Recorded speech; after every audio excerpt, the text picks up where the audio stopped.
Hi Aquarius, welcome back. Let's jump right on into your reading. Thank you for being here. Aquarius, messages for Aquarius people and placements, please. Okay, we have independence and superstition here. Very interesting. Superstition. Using your senses, the sense of what is unseen, something about resources are very important, very vital. So you might want to check out where Cancer is in your chart. We will have Jupiter moving there. I believe next year we'll be going in that area, bringing us blessings, but and especially wherever Cancer is in your chart, what placements, what planets are there as well. So if you had, for example, Fortune in Cancer, that would be, maybe you would be very lucky in whatever house that was in your chart. Everybody has a house with Cancer in their chart. Okay. Anything else for Aquarius people and placements? What do you need Aquarius energy to know? November, something about maybe a death, rebirth, harvesting energy here, taking your power back. Let's see. Interesting. Just going to move that there. Aquarius, messages for Aquarius. Aquarius energy, please. New home, new attitude. Ooh, cleansing something out. Could be moving out. Could be with a woman or a man. Tell us more for Aquarius. Aquarius energy, please. Aquarius people and placements. Could be with somebody that has darker features, perhaps. Tell me more. Okay. Make sure that you're there's some kind of improvement, I think, in your finances. This might be unexpected to you in the future. Looks like you could be reflecting or changing or healing with the help of a friend, accepting valid criticism, right? So that we can work through it, so that we can actually become more successful towards our goals and desires. But we'll continue Aquarius. Anything else for Aquarius? Thank you. Yeah, it's like somebody might even be a healer for you or wants to help you heal. To be happier, Aquarius. Most important vital advice, please. Ooh, that one really kind of went everywhere. Okay, I think this is We the Hathors.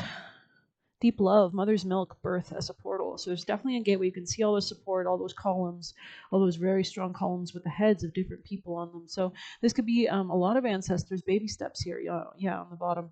This could be you kind of progressing one step at a time towards the gateway, towards a portal of some sort. Yeah, this could be almost like bringing more creation, more birth into your, not if it's just like a child, but I mean like creativity in general. Especially if you've been like neglecting your instincts or anything like that, that might be fixed in the future. Ooh, they're just guiding me to this half of the deck, so we're gonna pull Aquarius. Most important vital advice or messages, please. Aquarius, most important vital messages. Thank you. Ash. So, this is all about that Scorpio energy, which we saw to start your reading, which is all about what Scorpio season represents: the death, the ending, the culmination, the completion, the understanding of something, to close out, to mature, to elevate beyond, because death is automatically a new beginning, right? Everything automatically is just a new beginning. So there's definitely gateways. We can see the XXX and the 111. Oh, so there's basically an entry point, a beginning, a gateway into something, definitely, after some period of maybe letting things go. Yeah, sublimation, rising above something that once maybe even held you back, to rise above something that's with greater possibilities.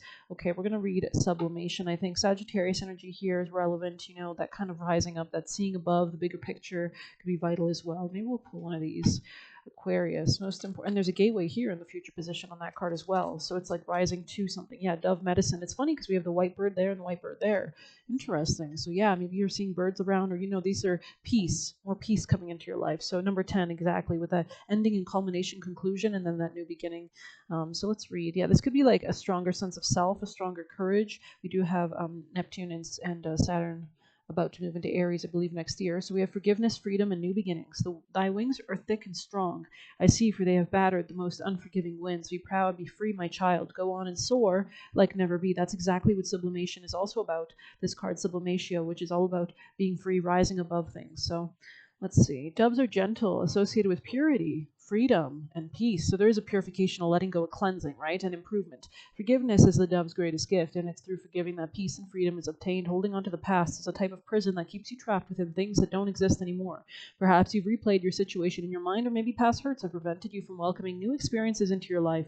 Dove medicine guides you to spread your wings and fly away from heartache of the past. Allow yourself to forgive those who have caused you pain. Forgiveness isn't for their benefit, but for yours. Yes, it actually shifts your energetic field, your aura, your electromagnetism, your frequency, right? So it'll impact your reality as well, especially as you release the old. You make space to learn and trust again. And what do we get in space? We get a void, we get an attraction, we get magnetism. You're calling in new energy, and to welcome loving relationships that will support you.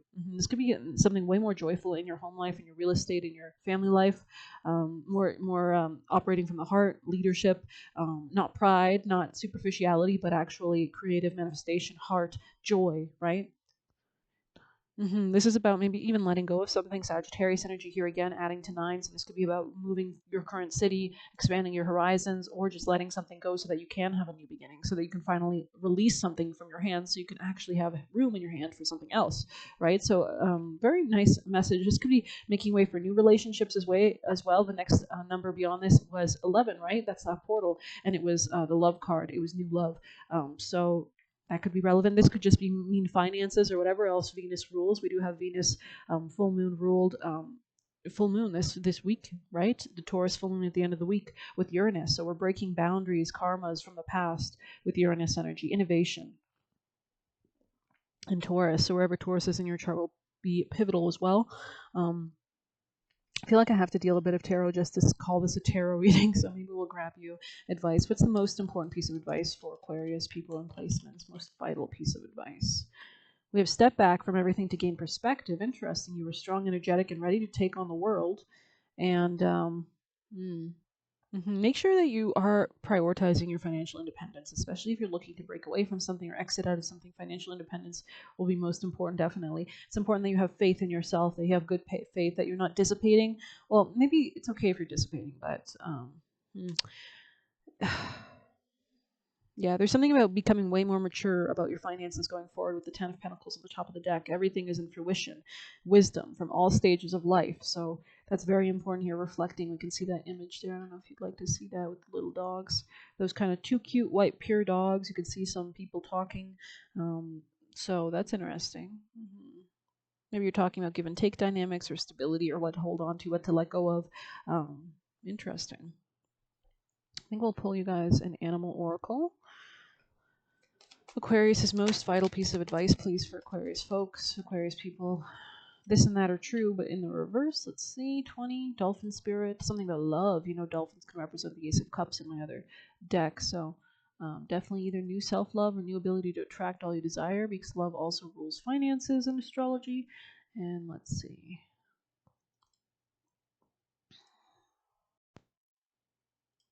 When you most want to be acknowledged as right and see other ways as wrong, Dolphin Spirit appears as a reminder that the story of your suffering and righteousness is a little more complicated than you admit right now. You may want to see things in black or white, be rigid in your ideas of what's correct and what's not, release rigidity and embrace fluidity of life, and recognize the grays that remind you there are two sides to every story, an upside and downside, a blessing in every challenge. What you think is wrong may end up being right, so let Dolphin Spirit soften your heart to make the best decision at this time, playing with possibilities that present themselves.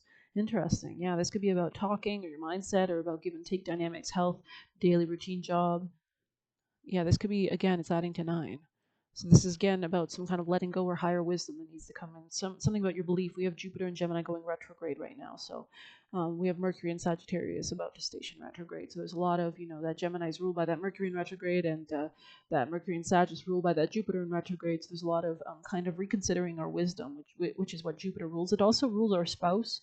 It also rules higher education and things like that. Our social networks, who we talk to on a daily basis, with the 3rd house, with Gemini energy there, people in our local community. I'm going to pull a Cali card, I think. Just one. Aquarius, most important vital advice. Thank you. Smashana, number 1. So there is a beginning here. A lot of strong energy. Look at all that red. We have those planets going into Aries next year, right? So there's a lot of that kind of warlike energy at this time. A lot of aggression. A lot of even tyranny at this time. Dictatorships or freedom fighters. She shines her blessings of divine deconstruction, clearing away that which undermines your confidence and inhibits your activity in the life path. With the courage born of unconditional trust, you accept her fierce intervention in your life with openness to the positive changes that emerge as a result. Wow. An upheaval gives uncertainty about how to manage the transition and what comes next. We must remember in tantric teachings, cremation grounds are not only places of death, but liberation. Kali teaches that sometimes what we have loved needs to be released so a greater love can manifest in a new form. We cannot always know why it needs to be, but we must trust Kali is acting on our benefit. Potent, powerful change. Although you may not welcome it at first, you can know that it's because because it is initiated by her. I almost heard like when someone's getting like a call, like something about calls or like Skype calls or like, those kind of things. Wild wisdom and divine love are its underlying purpose. Wild wisdom and divine love. Okay, as we move with changes taking place within and likely around us, we will eventually recognize blessings that have transformed our lives for the better. Wow. Wow. I mean, you see her decapitated head right there, which is interesting because that full moon at the end of this week is in this constellation Algol, which is actually the demon's head or the Medusa's head. And so there is in that constellation an eye in the sky that is a star that turns blue or red, and it's known for destruction. It's known for decapitations. Off with their heads. Let them eat cake. Oh yeah, then off with her head. Right. So we're breaking down karmic monarchies, karmic structures of enslavement.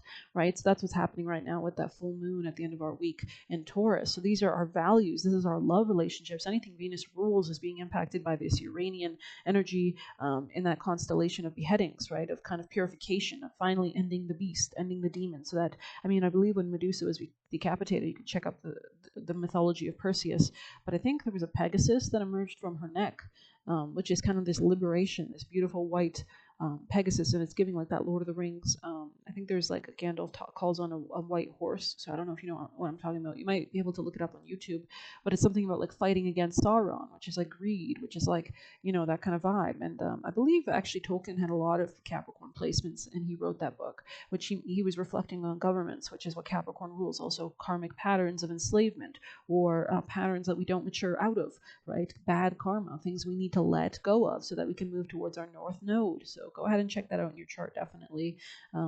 Probably wherever Aries rules is going to be relevant, though, as well. Pisces as well, just because we have Saturn and Neptune in there, and Saturn's going direct now, so we're going to get forward movement in the Pisces house of our lives, which can mean the subconscious, which is what Pisces rules, wherever that is, depending on which house the house kind of placement matters more than, if you had it in the 6th house, this would be your daily routine. If you had it in the 10th, this would be your long-term career goals. If you had it in the 4th, real estate, family, 5th house, children, etc. So thank you for being here. Please hit like, comment, share, subscribe. You can get a personalized messaging me on Telegram. You can leave a tip through the Buy Me a Coffee link. Good luck. Take care.